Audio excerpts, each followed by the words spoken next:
Hello students, इस video में हम संतृप्त हाइड्रोकार्बन यानी कि सैचुरेटेड हाइड्रोकार्बन, उनका सूत्र, परिभाषा एवं नामकरण, फार्मूला, डेफिनेशन एंड नोमेनक्लेचर सीखेंगे। और साथ में हम सीखेंगे कि कार्बन की संख्या के आधार पर किस प्रकार से ऐसे हाइड्रोकार्बन के नाम रखे जाते हैं और समजातीय श्रेणी भी बनाना सीखेंगे। परिभाषा से शुरू करते हुए, कार्बन एवं हाइड्रोजन से बने यौगिक जिनके सभी कार्बन परमाणु आपस में एकल आबंध यानी कि सिंगल बॉन्ड से जुड़े हुए हों, उन्हें संतृप्त हाइड्रोकार्बन कहा जाता है। संतृप्त हाइड्रोकार्बन को एल्केन भी कहा जाता है और एल्केन का सामान्य सूत्र है CnH2n+2। इसका अर्थ ये है, n यहाँ पर किसी संख्या को बताता है जो 1 से लेकर 2, 3, 4 और कोई भी संख्या हो सकती है। तो अगर हमें कार्बन की संख्या पता हो, जैसे कि अगर कार्बन की संख्या 1 हो यानी कि n बराबर 1, तब हम इस फार्मूला की सहायता से सूत्र ज्ञात कर सकते हैं जो हम सीखेंगे। जैसे कि एक हम लोग अभी यहाँ पर करते हैं, अगर कार्बन यानी कि n की संख्या 1 हो तो कार्बन की संख्या कितनी हो जाएगी, n बराबर 1। हाइड्रोजन की संख्या हम कैसे गिनती करेंगे, 2 को 1 से गुना करेंगे और 2 जोड़ेंगे और ऐसा करने से हमें प्राप्त होगा C1H4। 1 यानी कि 1 होने से हम नहीं लिखते हैं और जो सूत्र हमें प्राप्त होने वाला है वह है CH4, यानी कि एक कार्बन जिसके साथ 4 हाइड्रोजन जुड़ा हुआ है और ये जो यौगिक है पहला एल्केन, इसका नाम है मीथेन। आगे हम कुछ एल्केन के नाम और साथ में सूत्र लिखना सीखेंगे। एल्केन जो संतृप्त हाइड्रोकार्बन है, पहले 8 एल्केन के नाम यहाँ लिखे हुए हैं। पहला है methane, ethane, propane, butane, pentane, hexane, heptane, octane. और ये जो नाम है ये कार्बन परमाणुओं की संख्या के आधार पर लिखा हुआ है, अर्थात मीथेन में 1 कार्बन है, इथेन में 2, प्रोपेन में 3 और इस प्रकार से 4, 5, 6, 7 और ऑक्टेन में 8 कार्बन है। तो ये कार्बन परमाणुओं की संख्या लगातार बढ़ती गई है। अगर हमें सूत्र लिखना हुआ तो अभी हमें पता चला कि मीथेन में 1 कार्बन है और अभी हमने इसका सूत्र लिखा था, सामान्य सूत्र CnH2n+2 के आधार पर CH4। अगर हम इसी प्रकार एथेन का सूत्र बनाएं तो यहाँ पर n का मान हो जाएगा 2, n की वैल्यू 2 है, तो यहाँ पर हो जाएगा सूत्र C2 और H हम कैसे लिखेंगे, 2n+2 है ना, तो यहाँ पर हम करेंगे 2 × 2 + 2 हो जाएगा 6। वैसे ही अगर प्रोपेन का सूत्र लिखना हुआ तो n का वैल्यू हो गया 3 और हाइड्रोजन के साथ लिखने के लिए हमें क्या करना होगा, 2n है यानी कि 2 × 3 यानी कि 2 × 3 6 और 2 जोड़ देने से हमें मिलने वाला है 8। इसी प्रकार अगर हमें हेक्सेन का सूत्र लिखना हुआ जिसमें 6 कार्बन परमाणु होते हैं तो इसका सूत्र हो जाएगा C6। 6 का 2 गुना करना है और 2 जोड़ देना है, तो 6 2 × 12 और 12 में 2 जोड़ देने से हो गया 14। उसके बाद अगर हम हेप्टेन का सूत्र लिखना चाहें, हेप्टेन में 7 कार्बन है। हाइड्रोजन की गिनती कैसे करेंगे, 7 दूनी 14 और उसमें 2 जोड़ने से 16। ऑक्टेन में 8 कार्बन है तो C8 और 8 हो जाएगा यहाँ पर, हाइड्रोजन हो जाएगा 18। और ये कैसे आया, 8 को 2 से मल्टीप्लाई किया गया है, 8 को 2 से गुना करके और 2 जोड़ा गया है।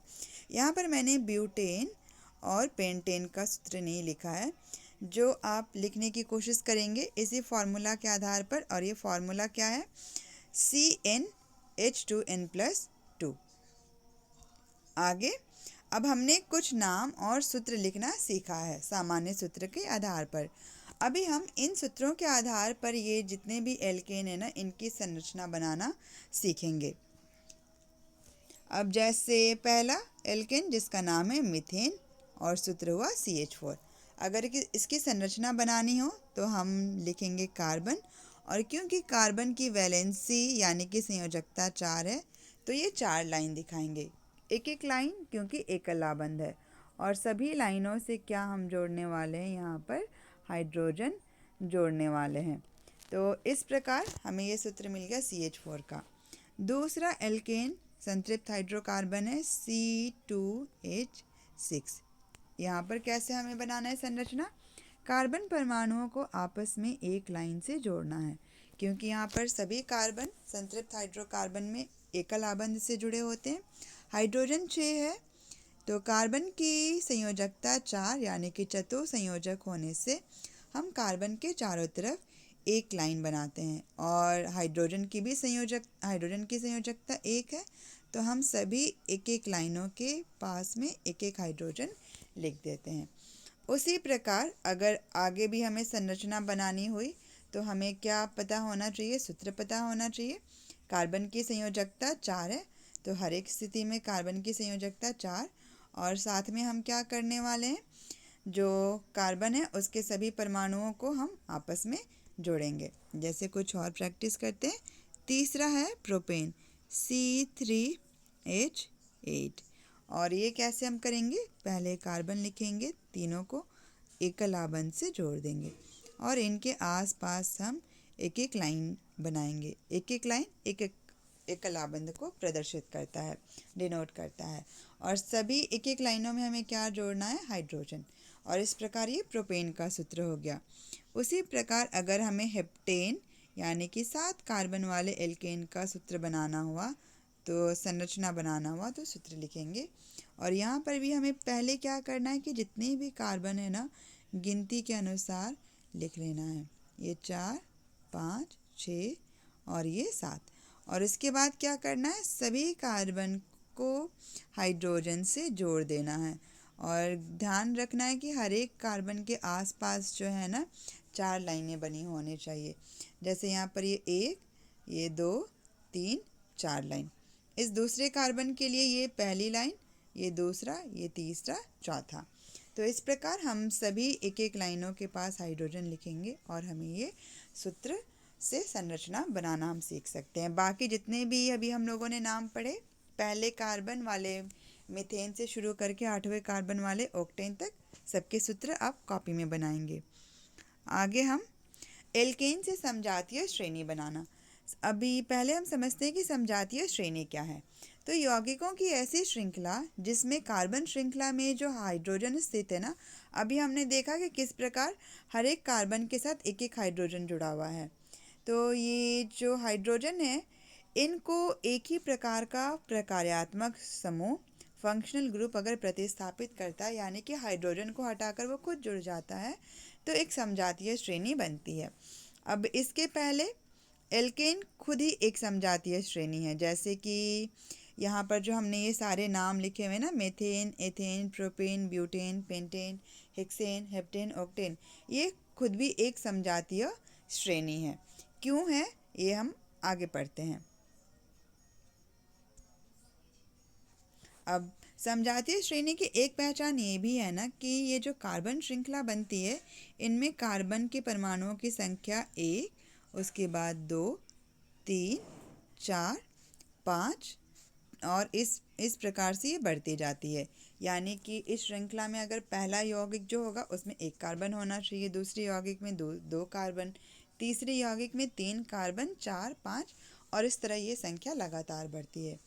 और दूसरी खासियत क्या है कि 2 कार्बन यौगिक यानी कि पहले से दूसरे कार्बन यौगिक के बीच का अगर हम अंतर देखें, दूसरे से तीसरे, तीसरे से चौथे, और इस प्रकार हर एक 2 लगातार जो कार्बन यौगिकों के बीच का हम अंतर देखें, तो ये अंतर 1 कार्बन परमाणु और 2 हाइड्रोजन परमाणु का होना चाहिए।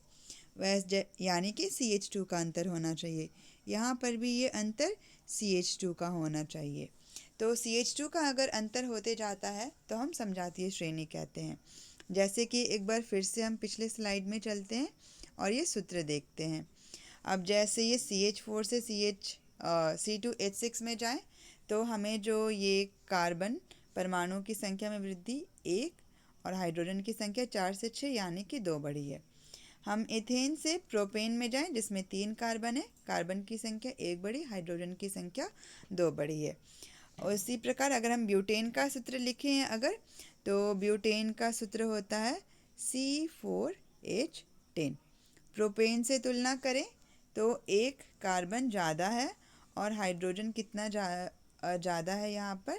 संख्या जो अधिक है वो 2 है, यानी कि CH2 का अंतर हमें दिख रहा। तो ये जब हम एल्केनों को लगातार लिखते हैं कार्बन परमाणु संख्या के बढ़ते क्रम में, तब भी हमें एक समजातीय श्रेणी बनती हुई दिखाई देती है। अभी हम एक अलग प्रकार से समजातीय श्रेणी बनाना सीखेंगे, और उसके लिए पहले हम कुछ नाम लिख लेते हैं।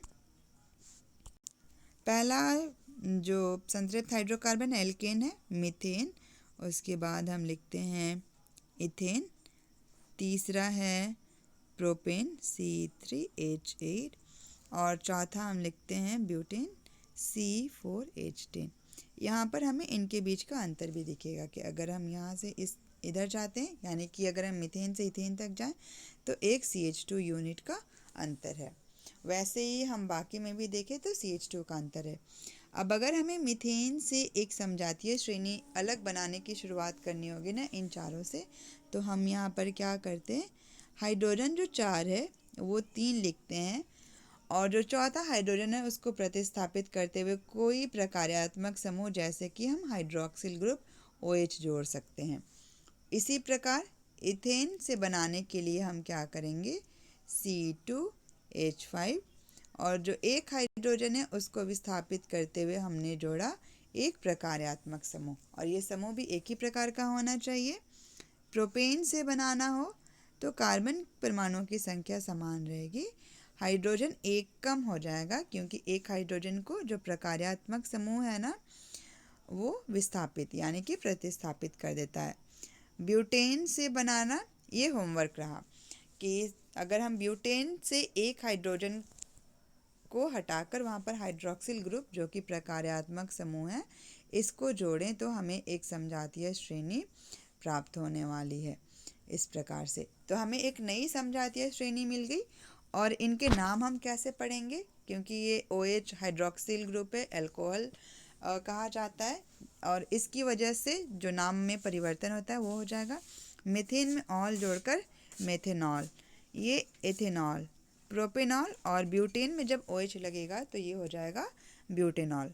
एक और प्रकार्यात्मक समूह को हम यहाँ पे रखते हुए एक समजातीय श्रेणी बनाते हैं, जैसे कि फिर से शुरू करते हैं, CH4, C2H6, C3H8, C4H10, और यहाँ पर हम लोग क्लोरीन जोड़ते हैं, तो ये कैसे बन जाएगा, CH3Cl। एक हाइड्रोजन कम हुआ क्योंकि उसकी जगह पर उसको प्रतिस्थापित करके यानी कि उसको हटाकर क्लोरीन जुड़ा है। यहाँ हो जाएगा C2H5Cl, C3H7Cl हो जाएगा, और ये हो जाएगा C4H9Cl। इनका नाम हम किस प्रकार पढ़ने वाले हैं, क्योंकि क्लोरीन हैलोजन प्रकार्यात्मक समूह में आता है और इसका नाम जो है ना आगे जुड़ता है, तो ये नाम हो जाएगा क्लोरोमीथेन, क्लोरोइथेन, क्लोरोप्रोपेन, क्लोरोब्यूटेन। इस प्रकार हमने इस वीडियो में क्या सीखा कि हम किस प्रकार से एकल आबंध द्वारा जुड़े हुए कार्बन जो परमाणु हैं उनके यौगिकों को हम संतृप्त हाइड्रोकार्बन एल्केन कहते हैं। सामान्य सूत्र हमने सीखा CnH2n+2। उसके बाद हमने सूत्र से संरचना बनाना सीखा, और लास्ट में समजातीय श्रेणी बनाना भी सीखा।